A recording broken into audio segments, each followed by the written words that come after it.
Hello everyone, welcome back to my YouTube channel. आज की class में मैं आपको करवाने वाली हूं जो कुमार गौरव सर द्वारा 17 अगस्त को करंट अफेयर्स की क्लास करवाई गई है। इसका मैं आपको हैंड रिटन नोट्स के माध्यम से रिवीजन करवाऊंगी, जिससे आपका टाइम भी बच जाएगा और आपकी पूरी क्लास का रिवीजन भी हो जाएगा। तो चलिए शुरू करते हैं आज की अपनी इंपॉर्टेंट क्लास बिना टाइम वेस्ट किए। कल क्लास नहीं हो पाई थी, इसलिए 17 अगस्त वाली क्लास का रिविजन आज करवा रही हूँ मैं आपको। तो आज का अपना क्वेश्चन नंबर फर्स्ट है, हाल ही में भारतीय नौसेना ने पहली बार किस देश में आयोजित बहुराष्ट्रीय SEA-C80 2023 अभ्यास में भागीदारी की है? तो इसका आयोजन हुआ है सिंगापुर के अंदर। तो देखिए, जो SEA-C80 2023 है, इसकी फुल फॉर्म होती है south east Asia cooperation and training. तो इसके अंदर दक्षिण पूर्व एशिया जो है इसके अंदर शामिल होता है और इस बार इसका आयोजन किया जा रहा है। इसका होस्ट कौन है? तो सिंगापुर है। 22वें क्रम का इस बार इसका आयोजन हो रहा है। और साथ ही में देखिए कि USA की नौसेना इसके अंदर शामिल हुई है और 20 देश इसके अंदर शामिल हुए हैं और भारत जो है इसके अंदर फर्स्ट बार शामिल हुआ है और भारत की तरफ से जो है पुलिस जहाज इसमें भाग ले रहा है। नेक्स्ट है सिम्बेक्स एक्सरसाइज। तो ये भारत और सिंगापुर के मध्य होती है। बोल्ड कुरुक्षेत्र, तो ये भी भारत और सिंगापुर के मध्य होती है। मालाबार एक्सरसाइज, तो इस बार इसका होस्ट पहली बार बना है ऑस्ट्रेलिया के सिडनी शहर में इसका आयोजन किया जाएगा। और कौन कौन से देश शामिल होंगे इसमें? तो ये एक्सरसाइज होती है इंडिया, जापान, अमेरिका और ऑस्ट्रेलिया, 4 देश इसके अंदर शामिल होते हैं। और भारत की तरफ से इसमें INS सह्याद्री और INS कोलकाता शामिल होने वाले हैं, ये इसके अंदर भाग लेंगे। फिर देखिए साउथ ईस्ट एशिया, इसके विकास के लिए आसियान की स्थापना की गई थी 1967 में, जिसका हेडक्वार्टर है जकार्ता इंडोनेशिया के अंदर। और इसका 11वां सदस्य देश बना है तिमोर लेस्ते और तिमोर लेस्ते को हाल ही में WHO द्वारा रूबेला फ्री घोषित कर दिए गए हैं। फिर देखिए लैलन टॉप में, तो लैलन टॉप में देखिए भारत राज्यों का संघ है, ये आर्टिकल 1 के अंदर लिखा गया है और इसके अंदर एक लाइन लिखी गई है कि India that is Bharat shall be union of state, ये लाइन इसके अंदर लिखी गई है। फिर देखिए कानून के समक्ष समानता या कानून का शासन या फिर रूल ऑफ लॉ, ये सब कुछ क्या है आर्टिकल 14 के अंदर लिखा गया है, कानून के समक्ष समानता। फिर देखिए अस्पृश्यता का अंत या छुआछूत का अंत, यह आर्टिकल 17 के अंदर है। उपाधियों का अंत, यह आर्टिकल 18 के अंदर है। और इसके 2 अपवाद है, शिक्षा और सेना में उपाधियों का अंत नहीं किया गया है। फिर देखिए संवैधानिक उपचारों का अधिकार, यह आर्टिकल 32 के अंदर है और डॉक्टर भीमराव अम्बेडकर ने इसे संविधान की आत्मा कहा है। और ये जो है आर्टिकल 32 के तहत फंडामेंटल राइट्स जो है मूल अधिकार, इनका उल्लंघन होने पर सुप्रीम कोर्ट 5 प्रकार की रिट जारी करके इन अधिकारों को वापस दिलाती है। तो कौन कौन सी रिट जारी करती है? एक तो होती है बंदी प्रत्यक्षीकरण, परमादेश, अधिकार परीक्षा, प्रतिषेध और उत्प्रेक्षण, ये 5 प्रकार की रिट जारी करती है सुप्रीम कोर्ट। फिर देखिए क्वेश्चन नंबर 2 है, हाल ही में CSIR NBRI ने लोटस की कौन सी किस्म लॉन्च की है? तो इसका नाम है नमो 108। तो देखिए CSIR, तो इसकी फुल फॉर्म होती है council for scientific and industrial research, इसकी फुल फॉर्म होती है। इसके हेड होते हैं जो भारत के प्रधानमंत्री होते हैं। महानिदेशक है इसकी नल्ला थम्बी क्लाइसेल्वी और स्थापना हुई थी इसकी 1942 के अंदर।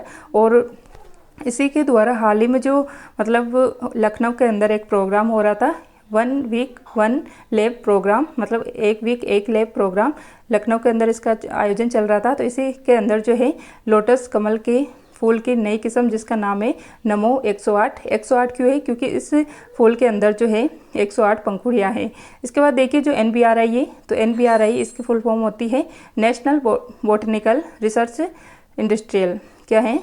नेशनल बोटनिकल रिसर्च इंस्टीट्यूट इसका नाम है। तो देखिए इसका हेडक्वार्टर लखनऊ के अंदर स्थित है। तो इन दोनों के द्वारा मिलकर ही अभी जो है लोटस जो कमल है इसकी नई किस्म लॉन्च की गई है।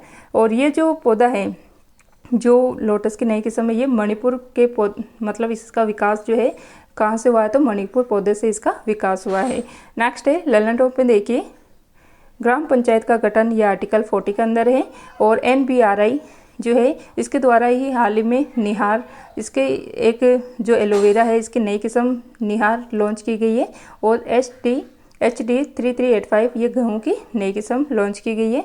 इसके बाद देखिए शिक्षा का अधिकार, ये आर्टिकल 21A के अंदर है और 86वें संविधान संशोधन द्वारा 2002 के अंदर इसको मूल अधिकार में शामिल किया गया है।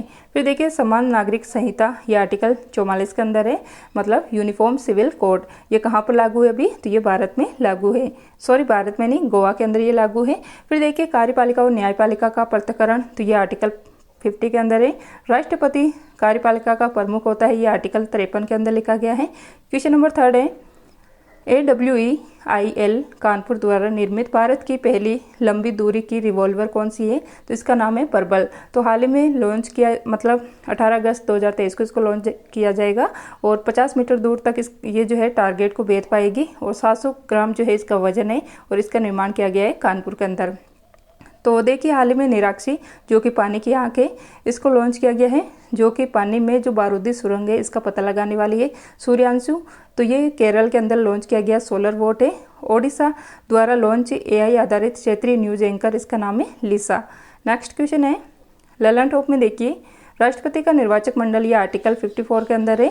तो इसके अंदर इलेक्टेड जो MP और इलेक्टेड MLA है ये ही इसके अंदर शामिल होते हैं, नॉमिनेटेड इसके अंदर शामिल नहीं किया जाता है इनके वोट देने में। फिर देखिए राष्ट्रपति का कार्यकाल ये आर्टिकल 56 में बताया गया है, 5 साल का इनका कार्यकाल रहता है। राष्ट्रपति का पुनर्निर्वाचन तो ये आर्टिकल 57 के तहत जो है वापस हो सकता है और कितनी भी बार जो है राष्ट्रपति का पुनर्निर्वाचन किया जा सकता है। फिर देखिए राष्ट्रपति पर महाभियोग ये आर्टिकल 61 के तहत लगाया जाता है और कुल सदस्य का जो है 2/3 बहुमत होना चाहिए, तब जाके ये इस पे महाभियोग जो है कंप्लीट होता है। फिर देखिए उपराष्ट्रपति राज्यसभा का पदेन सभापति है, ये आर्टिकल 64 के अंदर लिखा गया है। नेक्स्ट क्वेश्चन नंबर 4, हाल ही में आयोजित नवरोज नव वर्ष का संबंध किससे है? तो ये संबंधित है पारसी धर्म से, जो पारसी समुदाय इससे संबंधित है। तो 16 अगस्त 2023 को इसका आयोजन किया गया है, मतलब मनाया गया है। तो नवरोज, नव मतलब होता है नया, रोज मतलब होता है दिन। तो नव वर्ष जो है पारसी समुदाय के अंदर मनाया जाता है, इनका ये नव वर्ष होता है। और नव रहे पूछे तो ये जम्मू कश्मीर के अंदर मनाया जाता है। तो देखिए जो ये किस आधार पर मनाया जाता है, तो ये शहनशाही जो कैलेंडर इस आधार पर मनाया जाता है और इसकी शुरुआत की गई थी पैगंबर जरथुस्त्र के द्वारा और यूनेस्को द्वारा 2014 के अंदर इसको अमूर्त धरोहर में शामिल कर दिया गया था। नेक्स्ट है तो यूनेस्को द्वारा देखिए भारत के अंदर 2 प्रकार की मतलब साइट्स है, एक तो होती है मूर्त धरोहर और एक होती है अमूर्त धरोहर। तो मूर्त में भारत के अंदर देखिए 40 है, 32 + 7 + 1 इसके अंदर मिक्स्ड है।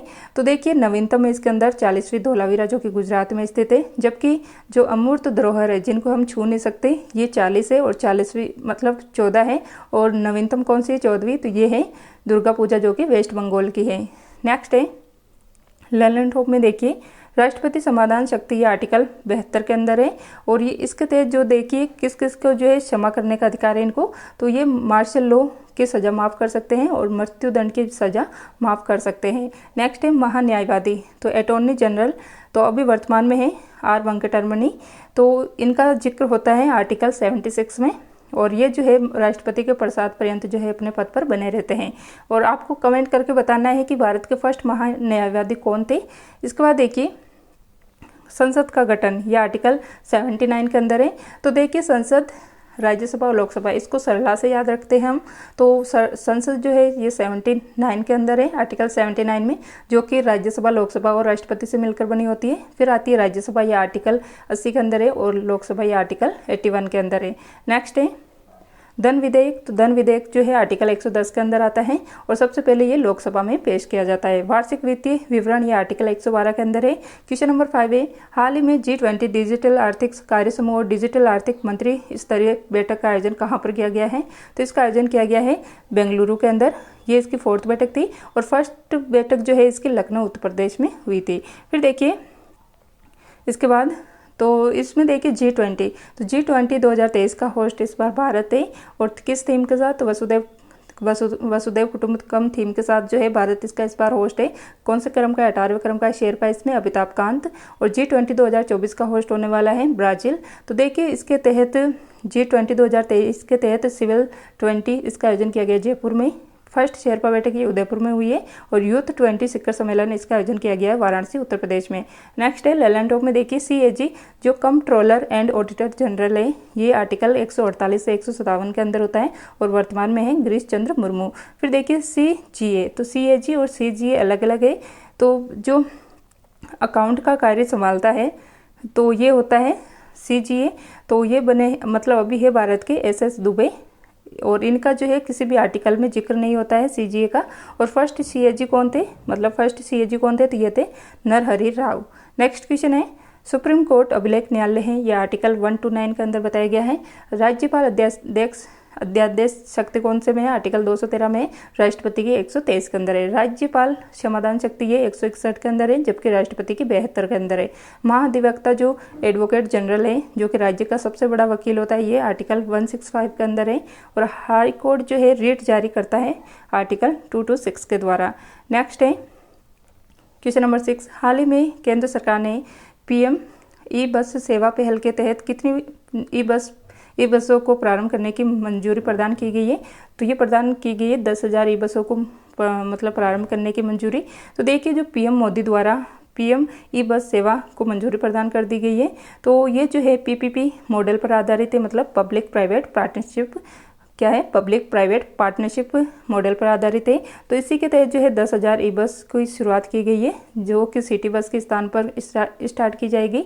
तो इसका उद्देश्य रहेगा कि इससे क्या है, अपना पर्यावरण प्रदूषण ये भी कम होने वाला है और जो कार्बन का उत्सर्जन होता है वो भी कम होने वाला है। इसके बाद देखिए 10,000 ई बस मतलब इलेक्ट्रिकल बस, तो ये कहाँ पर स्टार्ट की जाएंगी, तो जिन शहरों की जनसंख्या 3 लाख प्लस है उन शहरों में इसकी शुरुआत की जाएगी। और 169 मतलब 169 शहर ऐसे हैं जहाँ पर ये स्टार्ट होने वाली है और 10 वर्ष के लिए इसका संचालन किया जाएगा। नेक्स्ट है लैलन टॉप में देखिए मौलिक कर्तव्य जो फंडामेंटल ड्यूटीज़ है, ये आर्टिकल 51A के अंदर है और भाग 4A के अंदर है। तो इसको जो है 42वें संविधान संशोधन द्वारा 1976 में 10 मौलिक कर्तव्य जोड़े गए थे सरदार स्वर्ण सिंह समिति की सिफारिश पर। और कहाँ से लिए गए, सोवियत संघ रूस से इनको लिया गया है। और 11वां जुड़ा था 86वें संविधान संशोधन द्वारा 2002 के अंदर। फिर देखिए जीएसटी काउंसिल, ये आर्टिकल 279A के अंदर है और 101वें संविधान संशोधन द्वारा इसका गठन किया गया है। फिर देखिए वित्तीय आपातकाल, ये आर्टिकल 360 के अंदर है और अभी तक कभी भी वित्तीय आपातकाल नहीं लगा है।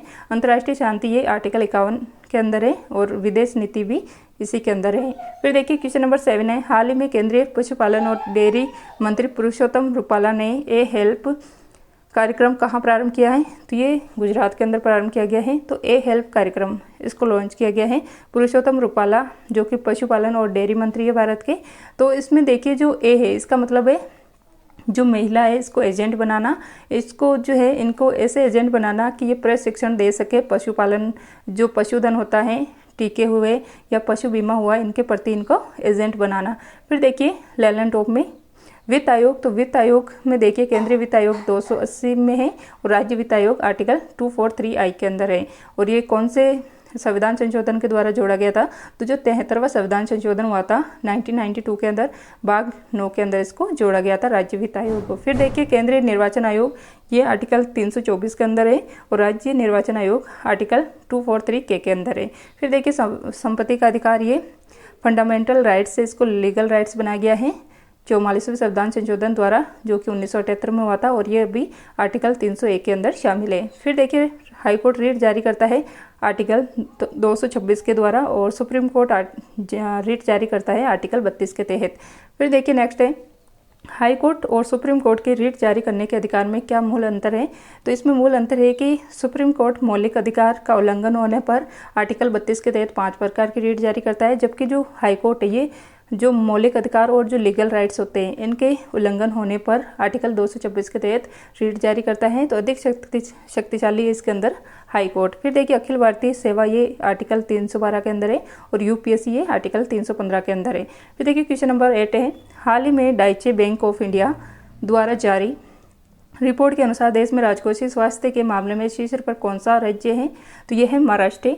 तो जो डाइचे बैंक ऑफ इंडिया है इसके द्वारा राजकोषीय स्वास्थ्य में कौन सा राज्य जो है कितना इन्वेस्ट करता है उस आधार पर जो है रैंकिंग दी गई है। तो इसमें फर्स्ट पर है महाराष्ट्र, सेकंड पर है छत्तीसगढ़ और थर्ड लास्ट पे है बॉटम जो सबसे नीचे है ये है वेस्ट बंगाल। फिर देखिए पवन ऊर्जा सतह से 120 मीटर ऊपर वाली क्षमता के अंदर फर्स्ट राज्य गुजरात, जबकि सतह से 150 मीटर ऊपर क्षमता वाले में फर्स्ट पर है राजस्थान। नेक्स्ट है ललन टॉप में देखिए राष्ट्रीय अनुसूचित जनजाति आयोग जो NCST है शेड्यूल ट्राइब, ये आर्टिकल 338A में जोड़ा गया इसको 89 मतलब 89th संविधान संशोधन द्वारा। फिर देखिए संघ की परिभाषा या जो संघ की राजभाषा, ये आर्टिकल 343 के अंदर है और राष्ट्रीय आपातकाल ये 352 के तहत लगाया जाता है। संविधान संशोधन ये 358 के तहत होता है, आर्टिकल 368 के तहत। और भाग 20 के अंदर जो है संविधान संशोधन की प्रक्रिया दी गई है और संविधान संशोधन की प्रक्रिया साउथ अफ्रीका से ली गई है और वर्तमान में संविधान में टोटल 22 भाग है। फिर देखिए विचार और अभिव्यक्ति की स्वतंत्रता, ये आर्टिकल 19 फर्स्ट ए के अंदर है। फिर देखिए क्वेश्चन नंबर 9, सुलभ इंटरनेशनल का संस्थापक कौन है जिनका हाल ही में निधन हुआ है? तो ये है बिंदेश्वर पाठक। तो देखिए सुलभ इंटरनेशनल इनके संस्थापक है, इसके संस्थापक है बिंदेश्वर पाठक, जिनका हाल ही में 80 वर्ष की एज में निधन हो गया है। इन्होंने इसकी स्थापना की थी सुलभ इंटरनेशनल की 1970 के अंदर। और इनको जो भारत का 3rd सर्वोच्च सम्मान है पद्म भूषण, ये 1991 में मिला था। और स्वच्छ भारत अभियान के ये ब्रांड एम्बेसडर रह चुके हैं और 2016 में इनको गांधी शांति पुरस्कार भी मिला था। नेक्स्ट है ललन टॉप में देखिए मानव अंग क्रय विक्रय और तस्करी पर रोक की आर्टिकल 23 के तहत लगाया जाता है। व्यक्तिगत धार्मिक स्वतंत्रता या अंतःकरण की स्वतंत्रता ये आर्टिकल 25 के अंदर है। राष्ट्रपति का शपथ ये आर्टिकल 60 के तहत जो है मुख्य न्यायाधीश जो है भारत के चीफ जस्टिस ऑफ इंडिया इनके द्वारा दिलाई जाती है। लोकसभा का उल्लेख ये आर्टिकल 81 में है। और संयुक्त बैठक जो ज्वाइंट सिटिंग होती है ये होती है आर्टिकल 108 के तहत और अभी तक 3 बार हो चुकी है। फिर देखिए क्वेश्चन नंबर 10 है, हाल ही में भारत सरकार ने किसे LIC के प्रबंध निदेशक के रूप में नियुक्त किया गया है? तो ये किया गया है R दुरईस्वामी को। देखिए LIC इसकी स्थापना हुई थी 1956 के एक्ट द्वारा और इसके अध्यक्ष है अभी सिद्धार्थ मोहंती। इसके अंदर 4 MD होते हैं जिसमें से 2 हाल ही में 2023 के अंदर नियुक्त किए गए हैं। एक तो है R दुरईस्वामी और एक है सतपाल भानु। फिर देखिए नेक्स्ट है ललन टॉप में देखिए राष्ट्रपति निर्वाचन जो विधि है, यहाँ पे विधि कर लेना, ये आर्टिकल 55 के तहत एकल संक्रमणीय मत पद्धति द्वारा होता है। फिर देखिए राष्ट्रपति अनुसूचित जाति आयोग ये आर्टिकल 338 के अंदर है। राष्ट्रपति जो राज्यसभा है इसका उल्लेख 80 के अंदर है और राज्य की परिभाषा ये आर्टिकल 12 के अंदर है। और वित्तीय आपातकाल ये 360 के अंदर के द्वारा लगाया जाता है। और देखिए क्वेश्चन नंबर 11 है, नेमार जूनियर ने PSG को छोड़कर सऊदी अरब के अल हिलाल से किया करार। तो ये थी आज की अपनी क्लास। आई होप आपको ये क्लास अच्छी लगी होगी। अगर आपको ये क्लास अच्छी लगी है तो प्लीज़ इसे लाइक ज़रूर कीजिएगा, कमेंट करके बताना आपको ये क्लास कैसी लगी है। और साथ ही में अगर चैनल पर नए हो तो चैनल को सब्सक्राइब करके बेल आइकन को प्रेस कर लीजिएगा। मिलते हैं नेक्स्ट क्लास में। क्लास देखने के लिए थैंक यू।